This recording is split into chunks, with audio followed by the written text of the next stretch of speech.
So if you go looking around the web for a definition of what a container is, you'll often see people comparing containers to virtual machines.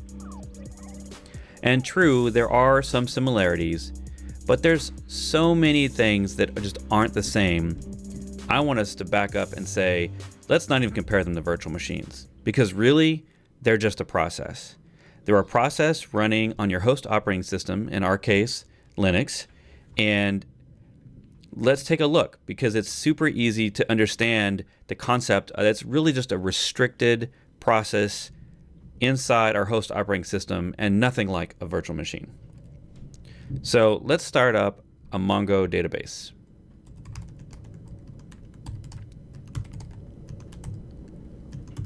We're going to call it Mongo. We're going to run it in the background, and we're using the Mongo image. All right. We can see that it's running. And Docker also has something called Docker top that will let me list the processes that are running inside a specific container. And we'll see there that we have a single process called MongoD, and we can see its PID, which is its process ID. And we can also do that from the host. Because this is just a process running on our host operating system, any host tool that I would use to look at processes is going to see this process. So we can use a process list, for example. I'm going to list all of them on the system. And you'll actually see in here, if I search, one of them is called MongoD. You'll even notice that it's actually running under a different process ID than the rest of the system. And that's just because of the security layers that we'll talk about with containers and how they're a little different than regular processes running on the host. But we can clearly see here, this is a process on the host. It's not hiding inside a virtual machine that we can't get access to. It's right there in front of us. If I stop this container,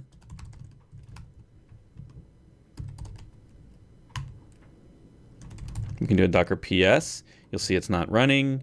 We can do a Docker top Mongo.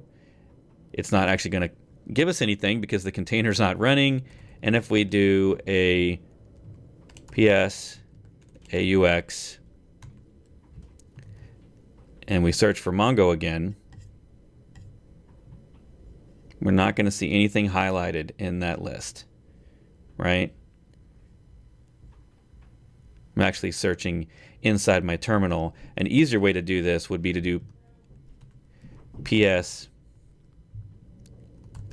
AUX and then use grep, which is a filtering tool that will look through the output, and we can tell it to look for the word Mongo. And the only thing it's actually going to find is the command that I just run to search for the word Mongo. It's listing that. We would expect to see another command here right below it, another output of a process, if it was indeed running. And so we can start back up again, Docker start Mongo, because that container was still there, just not running in the background, kind of like a stopped process. And we can do a Docker PS again, and it's back to running again. We can do a Docker top Mongo again and see that there's one process again running inside the container. It's just been started new. It's only been up for 6 seconds, as we can see here. And if we do a PS AUX grep Mongo, you'll see that I'm now actually seeing the MongoD process.